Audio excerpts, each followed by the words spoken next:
question que je vais aborder dans cette vidéo avec ma maman est de savoir pourquoi est-ce que les couples en Afrique durent beaucoup plus que les couples ici en Europe.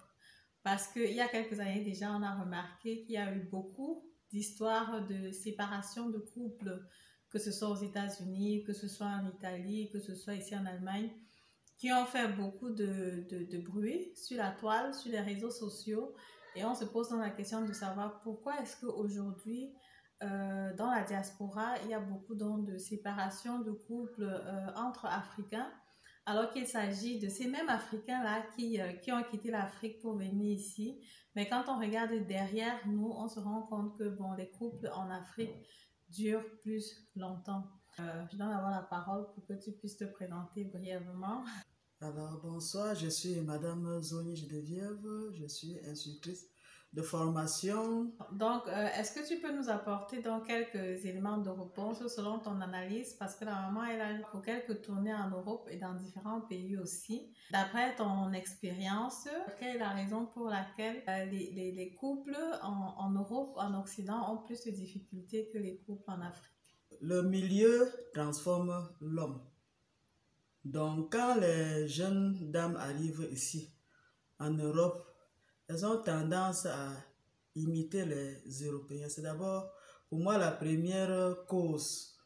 Donc, elles sont très exigeantes, elles demandent beaucoup, elles copient ce que font les femmes européennes, elles oublient un peu qu'elles sont quittées je veux parler du Cameroun que je connais assez, pour venir en Europe. Et je crois que c'est ça qui les pousse peut-être à divorcer. C'est une des causes, plus que les femmes en Afrique.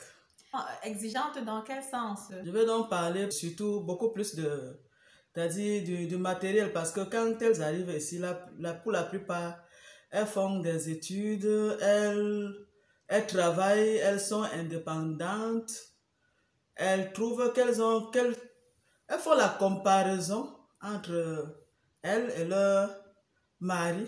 Je me suis renseignée et on m'a fait savoir que la loi ici protège beaucoup la femme. Ça veut donc dire que je comprends dans beaucoup de couples européens, dès qu'il y a une petite dispute, elle fait appel à la police et puis ça chemine comme ça vers le tribunal et vers la suite, on prononce le divorce. Les femmes sont appelées à être indépendantes, à fréquenter, à travailler, à gagner leur argent, à être investisseurs et à être exigeantes aussi, parce que c'est normal si une femme est dans un foyer ou dans un couple.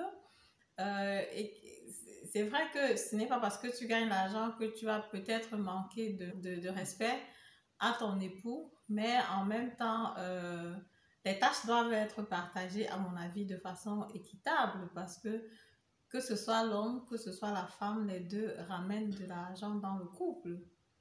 Oui, les deux ramènent l'argent dans le couple, mais dans mon expérience personnelle m'a montré que ces filles arrivées ici, elles ont ce que nous appelons les longs yeux.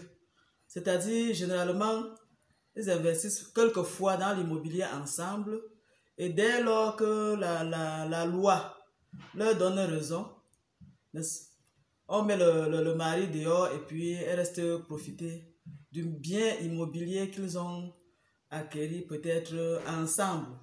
Donc, tu es d'avis que la femme africaine ici en Europe, même malgré ses études, malgré le fait qu'elle ramène l'argent dans le couple, devrait rester soumise à son mari et ne pas... Justement, elle devait rester soumise, elle devait penser qu'elle venait de quelque part où elle a connu la soumission, mais d'ailleurs, même dès qu'elle revienne peut-être en Afrique, au Cameroun, vous les entendez parler déjà le ton européen, ce qui fait qu'ils copient peut-être les exemples. Et puis j'ai eu à vivre ici quelquefois des couples européens qui se discutent. Et on m'a fait savoir que bon, dès lors qu'ils se discutent comme ça, ils vont seulement aller au tribunal et puis la sentence va se prononcer et le divorce. vont divorcer. Donc, nos filles arrivées ici en Europe copient cet exemple que je peux parler de mauvais. Je ne peux pas encourager cela parce que n'importe comment, l'homme et la femme, c'est pas la même chose. L'homme, l'homme est la tête. On dit souvent chez nous que la tête et l'épaule, c'est pas la même chose. Et puis l'homme, c'est le chef de famille. Je ne sais pas. J'ai parcouru quelques couples ici. Les hommes sont, je peux dire en un mot que certains, bon, beaucoup d'hommes ici sont plutôt soumis. C'est le contraire. C'est-à-dire, vous voyez comment les hommes sont en train de faire beaucoup de tâches. Il est vrai que je ne refuse pas que l'homme devrait aider son épouse, mais que ça ne devrait pas être une habitude. C'est-à-dire, je vais parler de quoi? Ça ne doit pas devenir comme une corvée, comme c'était une obligation, quoi. Comme une obligation. Donc, ça devrait être un devoir et non une obligation. Et ce qui fait que, pas comme elles sont insoumises comme ça, parfois ça va jusqu'au divorce. Les femmes en Afrique sont plus soumises que les femmes en Europe.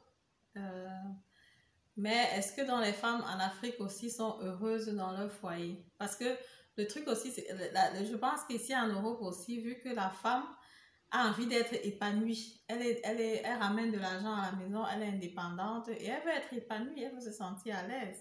Parce que si l'homme, par exemple, n'aide pas ou alors ne fait pas ces tâches ménagères-là, ce qui n'a pas été le cas éventuellement à votre époque ou alors en Afrique aujourd'hui, je suppose que quand tu dis que l'homme ici fait beaucoup de tâches ménagères, c'est peut-être comme, je ne sais pas, s'occuper des enfants ou faire le ménage à la maison, c'est quelque chose que, bon, personnellement, je n'ai jamais vu mon père faire ou alors voir un homme africain faire. C'est dans ce sens-là que tu dis que l'homme ici travaille beaucoup à la maison ou bien c'est dans quel sens?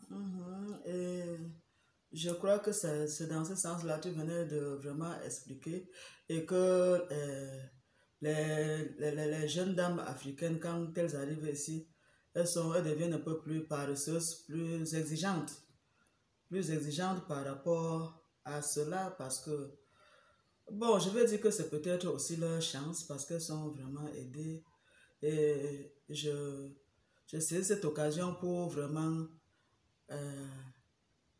encourager, je peux même dire féliciter ces hommes, nos enfants, nos fils qui sont ici en Europe et qui s'occupent vraiment de ces tâches. Mais que ça ne soit pas c'est-à-dire que ça ne soit pas une corvée, que ça ne soit pas de telle sorte que cette exigence ne pousse pas l'homme au mur.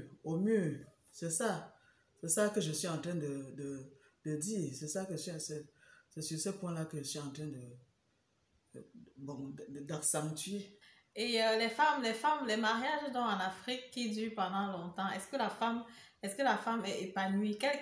Bon, parce qu'on remarque aussi quand même qu'en Afrique, il y a des couples qui divorcent. Quelle est donc la raison de divorce en Afrique?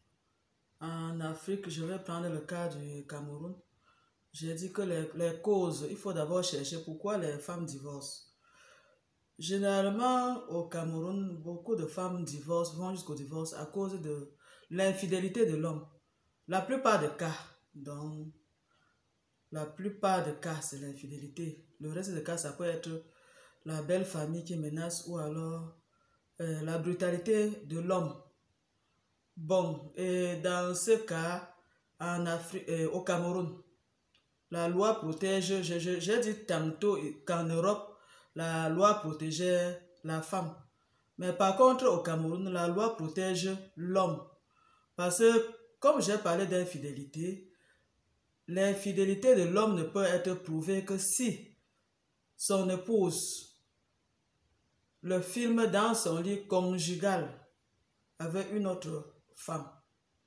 Donc, en dehors de ça, on n'accepte pas au tribunal cette infidélité-là. Par contre, je vais parler surtout du cas de la femme. Mais si c'est le contraire, si c'est l'homme plutôt qui trouve peut-être sa femme en train d'embrasser un autre homme, il peut demander le divorce. Mais quand la femme africaine, la femme camerounaise demande le divorce parce que son mari est infidèle, on trouve ça bizarre. Et les gens ils trouvent que c'est peut-être que l'infidélité est normale. Ce qui fait que beaucoup de femmes se découragent. Pourquoi? Parce que quand ils vont aller au tribunal, non seulement on va renvoyer, je vais vous donner un exemple d'un renvoi que j'ai vécu. C'était une collègue. Elle était tellement maltraitée par son mari. Elle avait même, non seulement son mari était très infidèle, son mari venait à la maison avec ses maîtresses, son mari était brutal dans les services corporels et autres, et même moralement elle était touchée, c'est-à-dire elle pouvait rentrer du travail à 15 heures, c'est-à-dire pouvait être devant sa porte à 15 heures et ne pénétrer dans la maison qu'à partir de 20h, 21h. Quand le monsieur revient, parce qu'il partait, il retenait les clés de leur maison. Ce qui fait que quand ils se sont décidés d'aller au tribunal, quand elle s'est fâchée, elle est partie au tribunal, les deux sont partis, on est arrivé, on a prononcé la séparation de corps, d'abord la séparation de corps. Je crois que ça fait partie des étapes du divorce. Alors, les deux sont rentrés, aller chercher, le monsieur l'a même aidé puisqu'elle avait un bébé en main, un bébé d'environ 2 mois et demi, 3 mois. Le monsieur l'a accompagné chercher une chambre dans laquelle elle devait aménager. Tout s'est bien passé. Bon, je ne sais pas si c'est heureusement ou malheureusement. Le lendemain, qu'est-ce qu'elle nous a raconté? Elle nous a raconté qu'à 6 heures, elle a entendu quelqu'un toquer à la porte. Et c'est ce que je venais d'aménager dans cette chambre, mais qui sait déjà que je vis ici? Peut-être on pense que c'est l'ancien locataire. Elle ouvre, elle trouve que c'est plutôt son époux qui est devant la porte. Elle lui demande le petit déjeuner. Le petit déjeuner. Ça m'a tellement étonné que je lui ai posé la question, mais qu'est-ce que tu as fait? Elle me dit, mais bien sûr, j'ai fait même un petit déjeuner plus copieux qu'avant. Je dis, ah bon? Je me réponds, mais c'est le père de mes enfants. Tu comprends bien que c'est le père de mes enfants. Vous comprenez que quand elle dit ça, et quand elle a dit cela, je crois qu'elle n'a même pas fait une semaine dans cette chambre. Elle est rentrée. Puisque le monsieur venait de temps en temps manger, après un temps, il a dit qu'il est fatigué de venir sortir du travail, venir là-bas manger avant de rentrer à la maison. Lui, il a encore pris un taxi, porter les effets de son épouse pour rentrer à la maison. Et jusqu'à présent, ils sont ensemble. C'est un couple qui a mon âge, que je connais très bien, et ils vivent maintenant ensemble. Vous comprenez que si le premier jour au tribunal, on avait prononcé le divorce, ça devait être compliqué. Donc, comme on a donné la séparation de corps, ça leur a fait... Allez, je peux dire que le monsieur, comme on dit, la nuit porte conseil. Sa nuit a porté conseil et il est revenu récupérer sa charmante épouse. Le tribunal camerounais n'accepte pas facilement ce divorce. Pourquoi? Parce que vous savez très bien que quand un couple divorce, c'est les enfants qui payent le gros prix. C'est-à-dire les enfants sont mal éduqués et autres. Et qu'est-ce qui se passe? Normalement, quand on est en couple, quand on a les enfants, c'est ça qu'on protège. Il y a qui voudrait que ses enfants soient malheureux. Non. L'histoire est amusante parce que, bon, c'est vrai, c'est bien qu'ils se soient remis ensemble, qu'ils soient restés ensemble.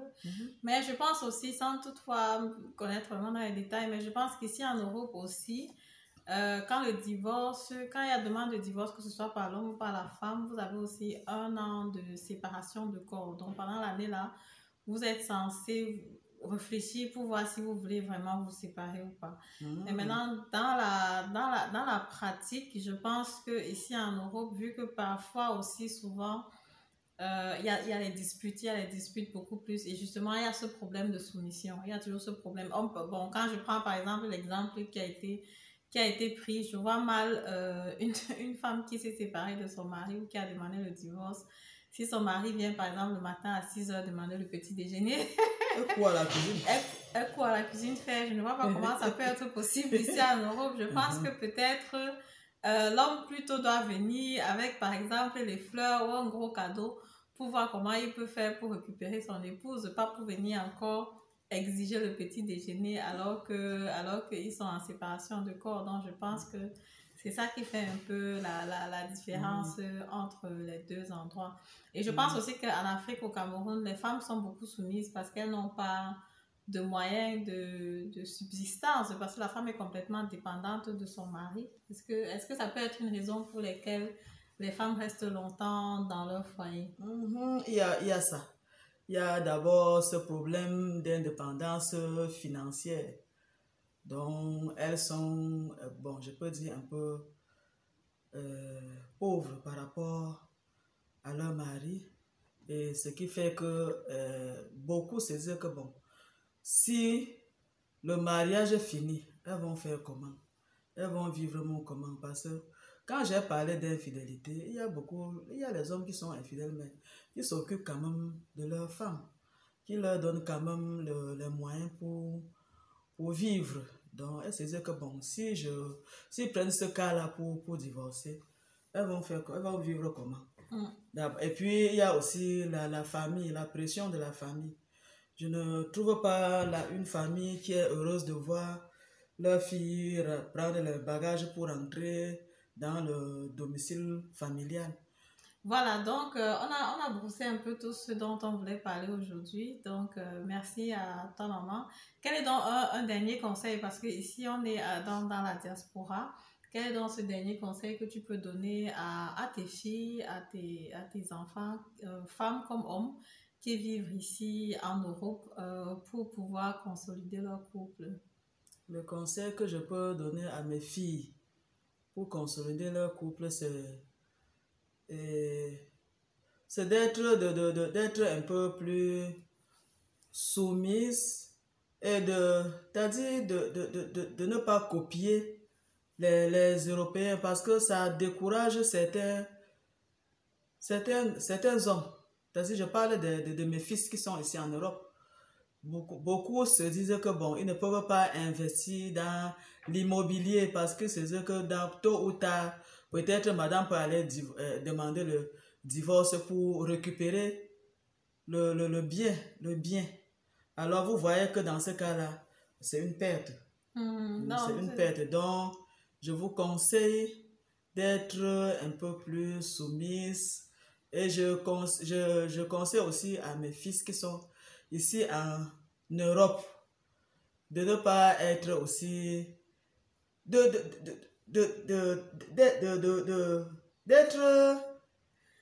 moins exigeant parce que c'est les hommes, mes fils exigeants là qui ne veulent pas investir dans l'immobilier parce qu'ils se disent que plus tard peut-être la femme peut récupérer ses biens.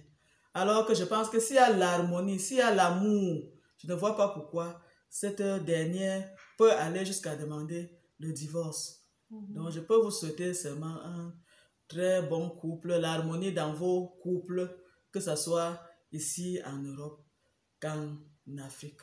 La clé pour l'harmonie, c'est le dialogue. Parce que vous voyez, quand vous avez des problèmes dans votre couple, vous partez, si vous sortez pour aller dire à n'importe qui, un ami, non, pendant que vous êtes en train de parler, elle est en train de se moquer de vous. Peut-être cette fille, cette camarade peut vous dire que non, je vis mieux, alors que son cas est pire que le vôtre. Vice versa, même du côté de l'homme. Même parfois, même quand vous venez vers vos parents, parce que pour leur expliquer votre situation, que ça ne donne pas, le parent prend plutôt autrement. Alors que si entre vous, vous dialoguez, et je vais vous donner un petit conseil. Le dialogue se passe à quelle heure? Un bon dialogue se passe à 5 heures le matin. Le bon dialogue, c'est à 5 heures le matin parce que quand l'homme rentre du travail, il est nerveux, ne lui pose pas un problème. Essaie seulement de l'encadrer, vice versa. Quand la femme aussi de son côté, elle rentre, Elle a ses petits, peut-être la journée a été comment. Mais quand vous dormez jusqu'à 4h30, 5h le matin, c'est une très bonne heure pour dialoguer. Parce que vous pouvez même, si vous dialoguez, ça ne passe pas. Si vous touchez, chérie, vraiment, il y avait telle situation. Je ne sais pas comment on peut résoudre. Même s'il fait semblant, il y a certains qui peuvent ne pas répondre. Certains hommes, beaucoup, ne vont pas te répondre. Faire semblant de ne même pas écouter, alors qu'il est en train d'écouter. Et tu vas seulement constater le changement. Par contre, certains peuvent te demander que, mais qu'est-ce que tu veux? Qu'est-ce que tu veux au juste? Vous dialoguez. Et si ça ne passe pas, tu abandonnes, tu laisses d'abord le deuxième, troisième jour. Tu reviens sur le même que je t'avais posé tel problème. Qu'est-ce que tu en penses, hein, chérie? Doucement, sans brutaliser. Et je ne pense même pas qu'à 5 heures le matin, on peut entendre, je pense que c'est souvent rare, même chez nous, où il y a souvent les discussions. On n'a jamais entendu les discours de 5 heures le matin. Hein. C'est très rare.